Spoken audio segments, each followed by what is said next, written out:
Voilà, bismillah, on va commencer le chapitre 3. Il s'agit de la nutrition chez les êtres vivants. Donc, on va commencer par le régime alimentaire chez l'homme. Alors, que mange l'homme? Qu'est-ce qu'on mange? On mange bien sûr de différents aliments. On a des aliments d'origine végétale et des aliments d'origine animale. Les aliments d'origine végétale comme le pain, les pâtes, les fruits, les légumes, l'huile, les céréales, etc. Et les aliments d'origine animale sont, bien sûr, je donne des exemples, la viande, les poissons, les œufs, le lait et ses dérivés tels que le fromage, le yaourt, le beurre, etc. Alors, vous voyez ici qu'on a bien sûr des poissons, des œufs, de la viande, des fruits, des légumes, etc. Alors, des bons tagines, bien sûr, de la salade. Donc, nos aliments, ils sont variés. Alors, puisque nos aliments sont variés, donc notre régime alimentaire est omnivore. Voilà. Alors, nous parlons bien sûr de l'homme. C'est un animal omnivore. Son régime est omnivore.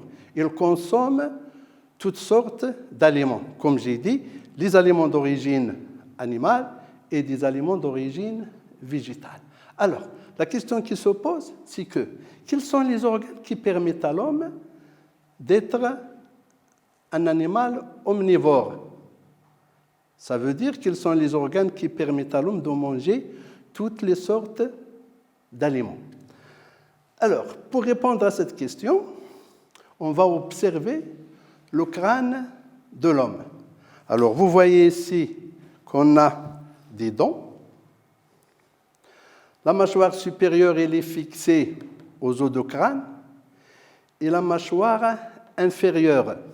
Alors, toutes les deux mâchoires portent des dents. Nous avons ici, bien sûr, le condyle d'articulation. Alors, sa forme a une relation avec le mouvement de la mâchoire supérieure lors de la mastication. Voilà. Alors, nous avons ici le schéma, les muscles masticateurs qui interviennent dans la mastication lorsqu'on mâche ou bien on mastique les aliments. La mâchoire supérieure, comme j'ai dit, elle est fixée aux os du crâne. Ici, nous avons les dents, la mâchoire inférieure et le condyle d'articulation. La question que nous avons posée, c'est quels sont les organes qui permettent à l'homme de manger tous les aliments, de manger les aliments variés. Donc, on va commencer bien sûr par les dents, parce que c'est les dents qui nous permettent ou bien qui interviennent dans la consommation de nos aliments. Alors, quels sont les types ou bien les sortes de dents chez l'homme? On observe ici bien sûr de différentes dents, elles sont des formes un petit peu différentes. Ici, nous avons les incisives, les canines, et après, bien sûr, il y a des prémolaires et des molaires.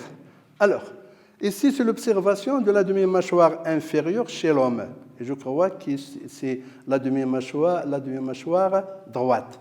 On a ici des incisives, 2, une canine, 2 prémolaires et 3 molaires. Alors, vous observez ici les schémas de ces sortes de dents. Une incisive, une canine, une prémolaire et une molaire. Alors, quels sont les rôles de ces dents? Voilà. Alors, nous observons ici quelques photos. Bien sûr, ici, il utilise les incisives pour couper le pain. Donc, les incisives, ils servent à couper. Elles sont un petit peu tranchantes.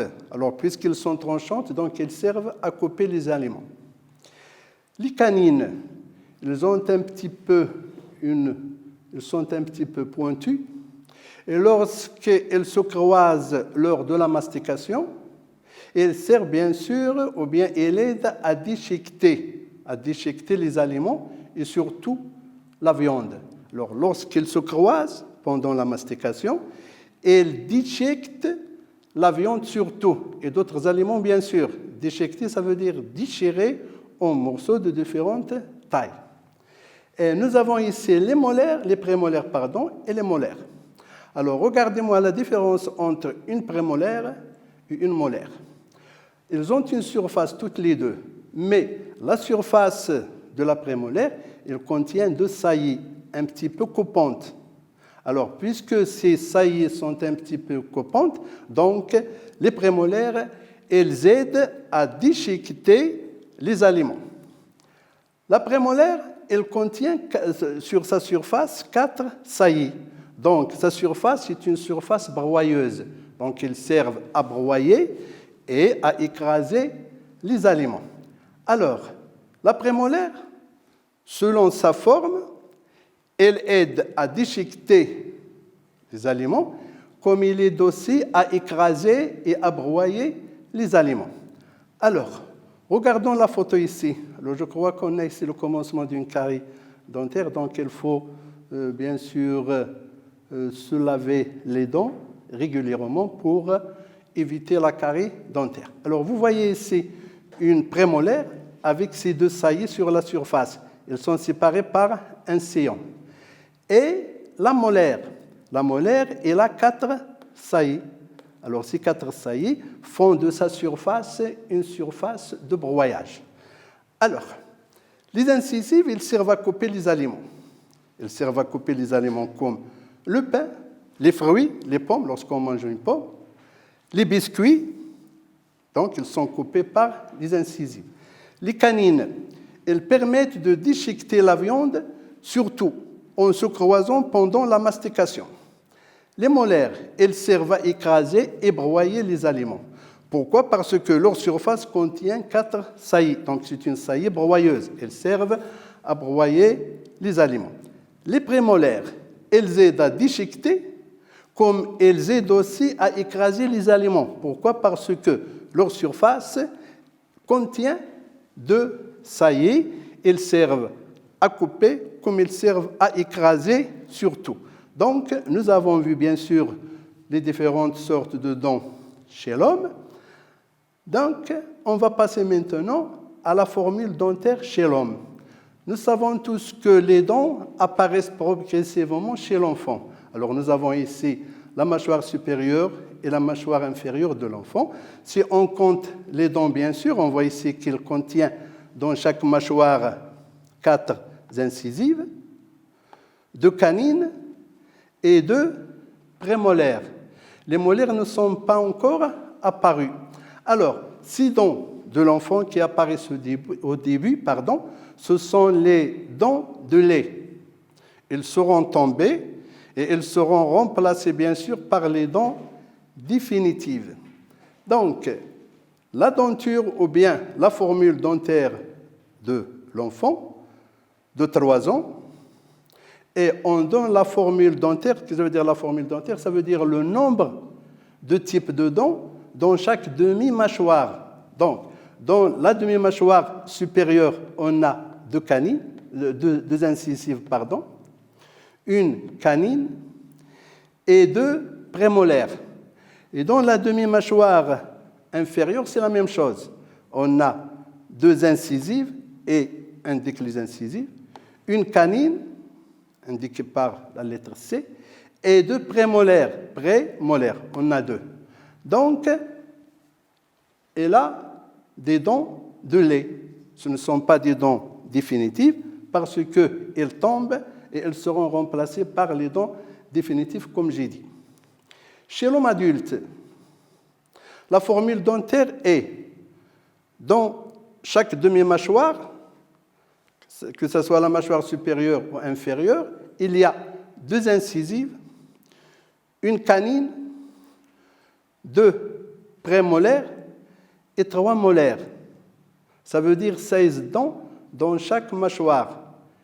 Et au total, ce sont 32 dents. Donc, qu'est-ce qu'on constate? On constate que l'homme possède toutes les sortes de dents. Donc, il a une denture complète. Alors, c'est pourquoi il peut manger tous les aliments, toutes les sortes d'aliments. Il a des dents qui coupent, qui déchiquette, qui écrase et qui broie. Donc, il peut manger toutes les sortes d'aliments. Donc, l'homme a une denture complète. Mais ces dents, ça veut dire les dents de l'homme, elles sont moins spécialisées que les dents des carnivores et des herbivores. On va étudier après le régime carnivore et le régime herbivore. Et on va voir que les canines chez les carnivores, ils sont développés, ils sont bien pointus et ils ressemblent à un poignard. Donc, ce sont des vraies canines qui servent à déchirer la chair de la proie. Mais chez l'homme, il a des canines, mais elles ne sont pas plus longues et elles ne sont pas bien pointues comme les dents des carnivores. La même chose en ce qui concerne les herbivores. Les herbivores, ils ont surtout des molaires râpeuses qui broient facilement de l'herbe. Alors, est-ce que les molaires de l'homme peuvent broyer l'herbe comme il le broie les molaires des herbivores? Bien sûr, non. Alors, c'est pourquoi nous avons dit que l'homme, il a toutes les sortes de dents, mais sa denture ou bien ses dents, elles sont moins spécialisées que les dents des carnivores et les dents des herbivores. Alors, passons maintenant au mouvement de la mâchoire inférieure lorsqu'on mâche nos aliments. Alors, la forme du condyle le condyle d'articulation, sa forme, c'est elle qui définit le sens des mouvements de la mâchoire inférieure. Alors, on observe ici que le condyle d'articulation, il a une forme arrondie. Ça veut dire qu'il a une forme ovoïde. Et regardez-moi le disque d'articulation ici, ça veut dire l'orbite de l'articulation, ça veut dire le trou où s'articule le condyle d'articulation, il est creux. Et puisqu'il est ovoïde, donc il permet à la mâchoire inférieure de faire des mouvements dans toutes les directions, dans les différentes directions. À quoi servent les mouvements de la mâchoire inférieure dans toutes les directions? Ça convient bien sûr au rôle et au fonctionnement des dents. Alors, les incisives, elles servent à couper.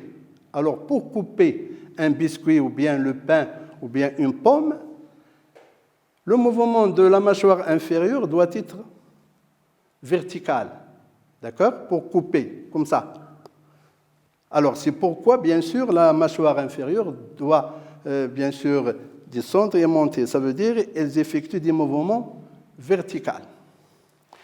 Et les molaires et les prémolaires, pour broyer et pour écraser, on a besoin des mouvements latéraux. Ça veut dire des mouvements de droite à gauche et en même temps, bien sûr, de haut en bas. Alors, c'est pourquoi les mouvements de la mâchoire inférieure s'effectuent dans toutes les directions pour que chaque type de dent fait son travail, fait sa fonction. Donc, c'est une caractéristique, bien sûr, des animaux omnivores. Alors, la mastication se fait avec quoi donc? Elle se fait avec la mâchoire inférieure et avec les muscles masticateurs. Ce sont les muscles masticateurs qui font bouger, bien sûr, par leur contraction et leur relâchement, les mouvements de la mâchoire inférieure. Et nous avons bien sûr ici de différents types de muscles masticateurs, ceux qui font bouger ou bien mouvoir la mâchoire inférieure dans le sens latéral et d'autres dans le sens vertical, etc. Alors, cela est facilité par la forme de condyle d'articulation, qui a une forme ovoïde. Alors, la mastication se fait donc par les mouvements de la mâchoire inférieure et les muscles masticateurs, et le condyle d'articulation chez l'homme a une forme arrondie, ça veut dire qu'il est ovoïde, qui permet les mouvements de la mâchoire inférieure dans différentes directions, ce qui convient au fonctionnement de différents dents, comme j'ai dit. Alors, pour que chaque type de dent, ou bien chaque sorte de dent chez l'homme fait son travail, donc la mâchoire inférieure doit se mouvoir dans toutes les directions. Passons maintenant au tube digestif. Après la mastication, on ingère, ça veut dire on avale les aliments qui sont mastiqués. Où passent ces aliments? Ils passent dans le tube digestif. Alors, ce tube digestif, il est formé de quoi? Il est formé de la bouche, l'œsophage, l'estomac, l'intestin grêle, le gros intestin qui se termine par l'anus. Donc, le tube digestif, pourquoi on l'appelle le tube? Parce qu'il a une forme de tube. Ça commence par la bouche et se termine par l'anus. Donc, elle est formée des organes où passent les aliments après leur ingestion. Donc, on a la bouche, l'œsophage, l'estomac, l'intestin grêle.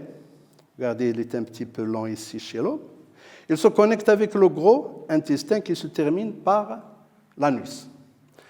Et nous avons les glandes digestives. Alors, ces glandes digestives, elles ont un grand rôle dans la digestion des aliments. Elles sécrètent des sucs digestifs.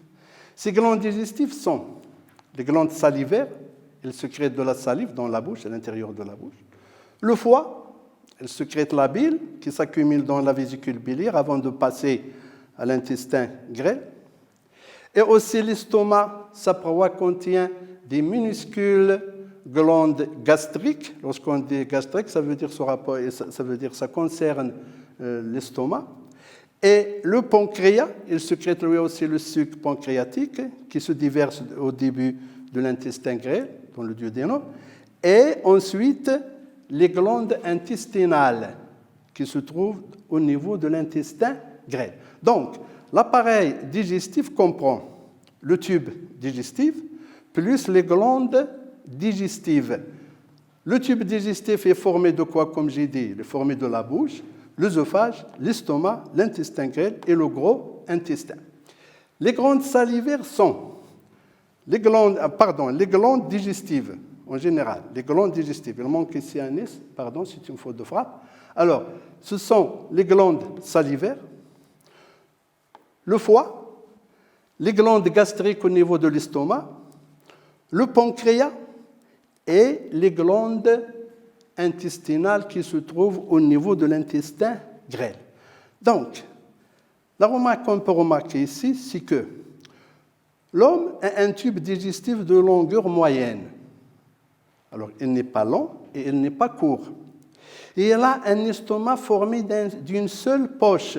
Donc, l'estomac, c'est d'une seule poche. Et sa capacité, bien sûr, il est moyenne. D'accord? Pourquoi? Parce que l'homme est un animal omnivore. Il est adapté à la consommation des aliments d'origine végétale et à la consommation d'aliments d'origine animale. Donc, c'est pourquoi il a un tube digestif de longueur moyenne et un estomac d'une seule poche. Alors, nous allons voir après, il y a des animaux qui ont un autre régime dont l'estomac est formé de plusieurs poches. On va parler bien sûr des ruminants, des herbivores ruminants. Alors, leur poche, ou bien leur estomac est formé de 4 poches. On va voir ceci après. Donc, le tube digestif de longueur moyenne est d'un estomac formé d'une seule poche et de capacité moyenne. Ce sont les caractéristiques des êtres vivants ou bien des animaux omnivores. Voilà. Alors, pour récapituler, on va voir bien sûr les caractéristiques des animaux omnivores. Et on va donner d'abord quelques exemples des animaux omnivores. C'est bien sûr l'homme. On a ici l'ours, le singe, on a ici un chimpanzé, le sanglier et le porc. Et il y a aussi d'autres animaux omnivores. Parmi les oiseaux, quelques reptiles, on parle aussi de renards, on parle je sais pas, on parle aussi bien sûr de beaucoup d'animaux qui sont omnivores, mais les plus connus et qui sont bien sûr omnivores sont l'ours, Les singes, hein, quelques sortes de singes, bien sûr, parce qu'on a plusieurs variétés de singes, le sanglier et le porc. Alors, quelles sont les caractéristiques de ces animaux omnivores? Alors, ils ont une denture complète. Ça veut dire qu'elle contient toutes les sortes de dents. Ils ont un condyle d'articulation arrondi, qui est ovoïde bien sûr, pour permettre à la mâchoire inférieure de se déplacer et de se mouvoir dans toutes les directions. Ils ont un tube digestif de longueur moyenne et un estomac qui est formé d'une seule poche et de capacité moyenne. Donc, ce sont les caractéristiques des animaux omnivores qui leur permettent bien sûr de manger toutes les sortes d'aliments. Alors, je crois que ma séance touche à sa fin. Merci de votre attention. Attendez-moi dans la prochaine séance. Salam alaikum.